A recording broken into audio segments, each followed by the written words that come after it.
আজকে দুপুরে যখন আমি বাড়ি এসেছিলাম খেতে, তো আজকে হলো রবিবার। তো আমরা গোটা দিন হাটে থাকি। আজকে আমাদের এখানে বড় সড়ো করে হাট হয়, আর আজকে গোটা দিন হাটেই কেটে যায়। খাওয়া দাওয়া করে আমি যখন বাড়িতে আসলাম বাইকটা নিয়ে, তো তাড়াতাড়ি করে এখন বাজারটা যেতে হবে, কেন আমাদের মাছ অনেক আছে আজকে। তো কালকে হলো সোমবার, কালকে ওরকম সেরকম মাছ বিক্রি হবে না। তো আজকে দুপুরেই সব মাছ বিক্রি করতে হবে, আর সন্ধ্যা 8টা পর্যন্ত থাকবো, আজকে রাত 8টা পর্যন্ত। তো এই সাইডে একটা দোকান লাগিয়েছি, আর একটা আমি এই দোকানে বসবো। তো বসার সাথে সাথে দাদা মাছ উঠাতে আরম্ভ করে দিল, কেন অনেক মাছ আছে আজকে। পাশেই যে দোকানটা লাগাবো ওই দোকানের জন্য মাছ উঠাতে আরম্ভ করে দিয়েছে, আর দোকানে মাছও রেখে দিয়েছে অনেকগুলো। তো আমরা দুটা দোকান করি না, আজকেই দুটো দোকান করতে হয়েছে। আর কাস্টমার আস্তে আস্তে আসতে লাগলো, তার কারণে আমিও মাছটা কেটে দিতে আরম্ভ করলাম।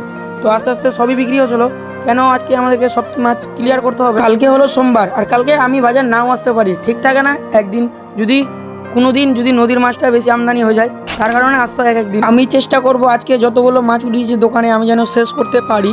তো সব কাস্টমারকে ডাকছি আর মাছ বিক্রি করছি, একটা কাস্টমারকে যেতে দিচ্ছি না, একটু তাড়াতাড়ি করে কেটে দিচ্ছি দরকার পড়লে, তার কারণে।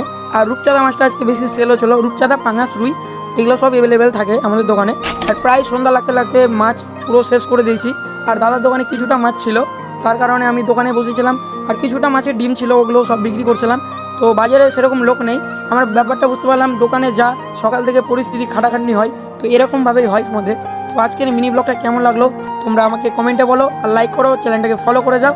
তাড়াতাড়ি নেক্সট ব্লগে দেখা করছি আর একটা ভিডিও নিয়ে।